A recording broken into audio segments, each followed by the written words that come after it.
औक़ाफ़ authorities से ये गुजारिश करना चाहता हूँ और ये जो इनकी चेयरपर्सन बनी है दरख्शां इंदिराबी साहिबा, उनको मुबारकबाद पेश करता हूँ। और उसके साथ ही मैं एक गुजारिश करना चाहूँगा, यहाँ कुछ गलतफहमियाँ पैदा की गई हैं।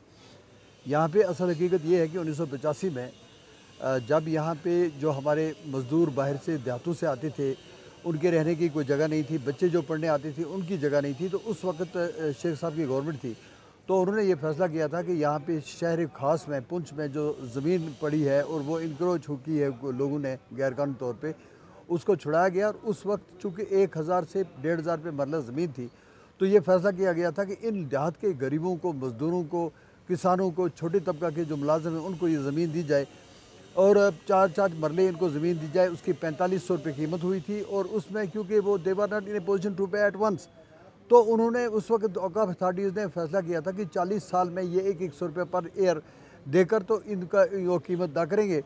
और 40 साल का 2025 तक एग्रीमेंट हुआ था कि वो जो प्लाट जिसको अलाट हुआ है उसकी मर्ज़ी है वो दुकान बनाए, मकान बनाए।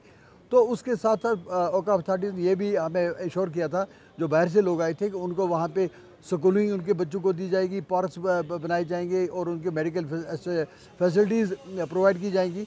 तो ये कोई कमर्शियल अदारा नहीं है, ये this was establish for the welfare of poor people. तो जो मज़दूर थे दूर दराज, तो उन्होंने क्या किया, जब प्लाट लिए तो अपने देहातों की, गाँव की जो ज़मीनें थी, उनकी जो मकान थे वो बेच कर यहाँ पर उन्होंने 2-2 कमरे बना लिए। तो अब इसमें इन्होंने एडवांस वन साइडेड फैसला किया कि इसको बढ़ा सकते हैं, कानूनी तौर पे ये गलत है। मैं ये चाहता हूँ कि औक़ाफ़ अथॉरिटीज़ यहाँ आएँ, पहले सुने हमको कि व्हाट इज़ द रियलिटी। ये ज़मीन इनको अलाट हुई है, 2025 तक इसका एग्रीमेंट है, इसको उनको अथराइज़ किया गया है कि वो जो कुछ बनाना चाहते हैं। फिर अपने बाप दादा की जायदाद को बेच कर उन्होंने 2-2, 3-3 कमरे बना लिए हैं। तो आप उसको एडवांस आप ये नहीं कर सकते कि 100 रुपये को बढ़ा दें 1000 रुपया। मज़दूर ये कर रहे हैं, बसते हैं वहाँ पे, 90% लेबर है यहाँ पे जो बाहर से लोग आए हैं।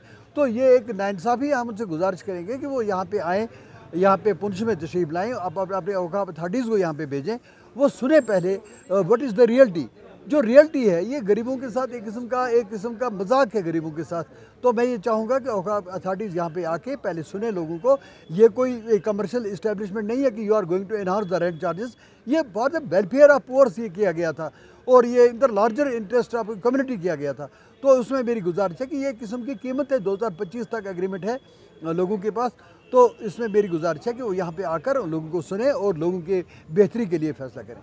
आज की जो प्रेस कॉन्फ्रेंस थी, जिसमें शाह महमूद तांतरे, एक्स MLA साहब, नायब सरदार खाकी साहब, राजा अब्बास खान सीनियर एडवोकेट और ये हमारे हाजी साहब, ये तमाम लोग, हमने ये 3-4-5 दिन से ये सिलसिला चल रहा है जब से दरख्शां इंदिराबी जो हमारी चेयरपर्सन जम्मू कश्मीर वक्फ बोर्ड की बनी है, उन्होंने ACR साहब को और सुन मंडी में भी तहसीलदार साहब को दिया।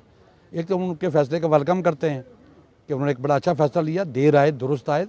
और आज हम ये जो अभी जो जियो टैगिंग की बात कर रहे हैं, ये जो गरीब लोग जिनको मिला था, कैसे हुआ था, जो उनको मकान बना के गनई साहब ने किया था, उसके बाद चलता रहा, ये किसी तरीके से आए थे। लेकिन ये किया हमने कि किसी गरीब को तंग ना किया जाए, सुना जाए, पूछा जाए। Nobody should be condemned unheard, he should be given an opportunity of being heard. हम ACR साहब आपको भी वेलकम करते हैं, आप चार्ज लें, जब तक ये कार्रवाई होती है ये रिकॉर्ड सीज कर लें, ये फिर तोड़ फोड़ करेंगे।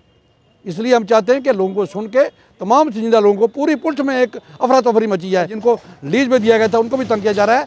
आप मीडिया हजरात का बहुत बहुत शुक्रिया। ये एक बर्निंग इशू है, यहाँ पे किसी किस्म के भी हालात टर्न हो सकते हैं। हम DC साहब से, डिवीजनल कमिश्नर साहब से, रेवेन्यू कमिश्नर सख्ती से अपील करेंगे, दरख्शां इंदिराबी साहब करेंगे कि फ़ौरन इस मसले का पूरे जम्मू कश्मीर में जायदाद वक़्फ़ को बचाएँ, लोगों की बात सुने, जिनको सही जायज़ मिला हुआ है उनको हक दें। आप मीडिया हजरात का, खासकर आप जो अमीन साहब आप आए हैं, आप हमारा सुनते रहते, ये एक बर्निंग इशू है, इसको लेके आगे चले, पूरी अवाम आपके साथ है। आपका बहुत बहुत शुक्रिया। जैसे कि मोहतरम जनाब शाह साहब ने अभी आपको इस बारे में बड़ी तफसील से बात की है।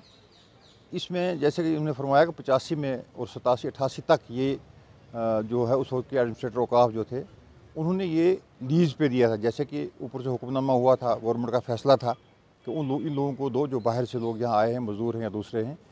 तो उसी सिलसिला में ये इन्होंने लीज़ पे लिया था और लीज़ का टाइम जो है 40 साल मेंशन है उसमें आर्डर में। तो उस लीज़ पर जो है ये उस बेस पे लोगों ने यहाँ पे 2-2 कमरे बनाए और यहाँ पे रिहाइश रखी। जैसा कि अभी ये हुक्मनामा जारी हुआ है, मैं उस पर लिखा है कि ये 100 और 200 रुपये की जो किराया है साल का, इसको 5 से 10 हज़ार रुपये बनाया जाए।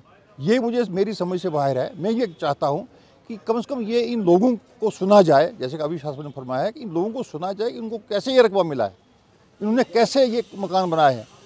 इसमें उस लीज़ के आर्डर में ये मेंशन है कि ये 40 साल तक इनको लीज़ पे है, अलबत्ता ये फ़रोख्त नहीं कर सकते हैं। बाकी जो है ये मकान बनाएं, दुकान बनाएं, अपने कारोबार यहाँ चलाएं, और उस तरह से उसी बेस पे ये चीज़ जो लीज़ पर मिली है।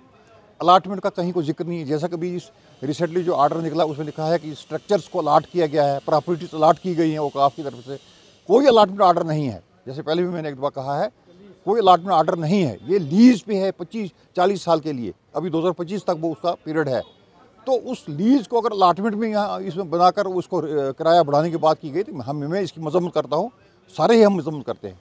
और जहाँ जो लोग हैं वो बिल्कुल ज़बरदस्त वो इसमें वो एक गम गुस्सा की लहर है उनमें कि ये कैसे 5 से 10 हज़ार हम किराए देंगे, कहाँ से देंगे, जबकि लीज़ है 40 साल के लिए और 25 में वो ख़त्म होगी। उसके बाद नेक्स्ट देखा जाएगा क्या होगा। वो तो उस वक्त पता चलेगा जब 25 साल पूरे हो जाएंगे, 40 साल, तब आगे क्या लाएमल तय करेगी औकाफ अथॉरिटी, हम उसको वेलकम करेंगे। शुक्रिया।